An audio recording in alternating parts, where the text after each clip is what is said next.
And Mind Crypto here. I hope we're all having a wonderful day. Please remember, I'm not a financial advisor and none of this is financial advice, and none of the information provided in this video should ever be taken as a signal to buy or sell. Please remember to subscribe, hit that notification bell, and hit that like for me because you'll be doing me a massive favor.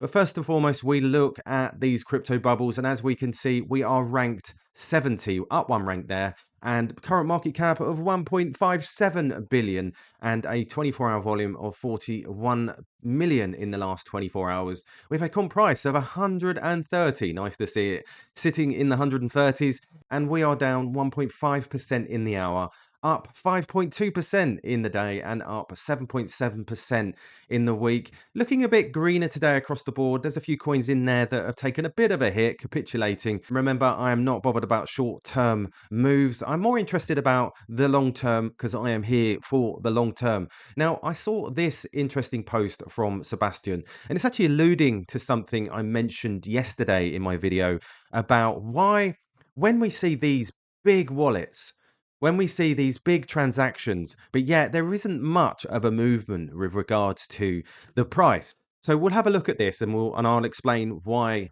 some of this is important and what is actually happening, in my opinion. Because remember, this is all speculation, and we are just using the information that we've got, and whether or not it's even correct, I just like to speculate. That's what I do, because obviously nobody knows exactly what is going on. So Sebastian says here, big outflows to institutional wallets, license lockups, and why the price is not yet affected. Now, again, I get asked this question all the time.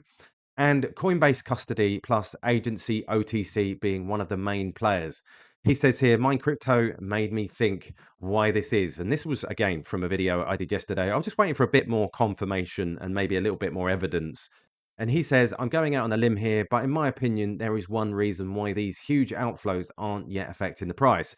My explanation is OTC stands for over the counter. These transactions are done by Coinbase over the counter desk, thus not directly influencing the price. I've copied this from Coinbase.com.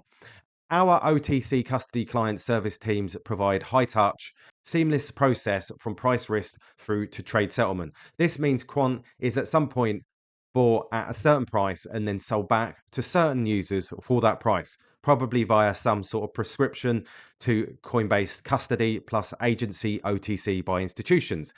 Let's say 100 Quant is bought for a certain user at a certain price and put in cold storage by Coinbase. That user can use that Quant token for purpose like license fee, lockups, etc. for that certain price.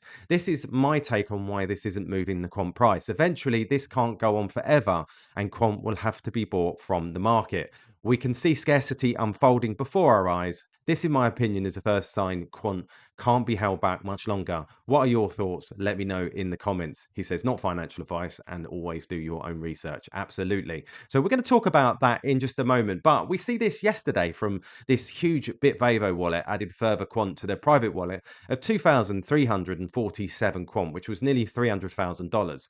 And they are moving Quant off their exchange. This wallet now holds 173,000 Quant, which is $22 million. We've got to remember that BitVavo is an institutional custodian. So looking very, very interesting. And they keep moving this wallet constantly from private wallet to private wallet, private wallet to private wallet. Now, going back to what Sebastian was talking about. Now, as you know, I look on chain at various different transactions to see what's going on. Now, what you've got to understand with a transaction is like this. So this is the BitVavo wallet right here, and they keep moving this around. Now, that's 170,000 Quant moving from wallet to wallet. Now, that doesn't move the price. Moving wallet to wallet, as we know, doesn't move anything. It just, people report on these and they think, well, that should move the price. It doesn't. Just from one wallet to another wallet. But what I am noticing is these here. We got Wintermute to private wallet, back into Coinbase. Now, I've seen many of these taking place, and this adds to what Sebastian was talking about. Now, Wintermute, I think, play a role in this. Now, why do I think that? Personally, and in my opinion, and this is just my personal opinion, I think they're controlling the price as market makers do, and in return lets potential license buyers or whatever those wallets are doing to accumulate without too much worry of liquidity and slippage. Obviously, Quant is quite a liquid token at this point, but when these guys are withdrawing nearly $300,000 worth a transaction, there needs to be more liquidity, and that's where I think Wintermute come in. So not just Coinbase. So if we look here again, we can see this Wintermute to private wallet, that private wallet straight back to Coinbase. And then at some point, we'll see that Coinbase lead to another private wallet. And we did see that here. Now we see this mark here. So I'm seeing this often. So when I see something from Wintermute into a private wallet, which doesn't move the price, and then into Coinbase, and then Coinbase straight out into one of these presumed, remember, this is speculation, license lockups. And we're seeing more and more of this. Now, I've been watching this over the last couple of months, and I've seen lots of this type of action going on. And this is probably why, where every time we see one of these massive transactions, that we are not seeing a bump in price. Now, as Sebastian has quite rightfully said, at some point, these stores are going to run out.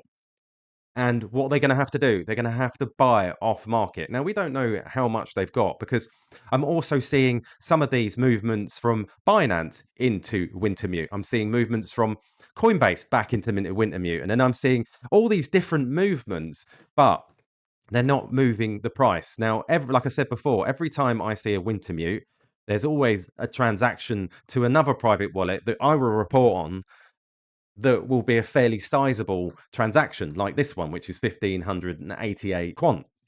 And again, we're seeing this more and more often. I've seen quite a few transactions. And as I alluded to yesterday in my video, this is what I think could be going on. Again, this is just my personal opinion. What do you think? Do you think this is the case? They're using Wintermute as a way of being able to move it through that market maker and then drop it into one of these private wallets, one of the wallets that I report on every day, to be fair, as and when these transactions do arise. So it's just food for thought. But I do think at some point we should see that they're going to have to buy off the market at some point. But until then, we'll have to wait. But I will keep reporting on these transactions because at some point, as I said, they're going to have to buy from the open market. So there you go, guys. Just a quick update to my thoughts on what's going on. Please remember, none of this is financial advice because I'm not a financial advisor. I'm just a guy that likes to look on-chain data and then report that. And so let me know what you think. All the best, and I'll catch you later.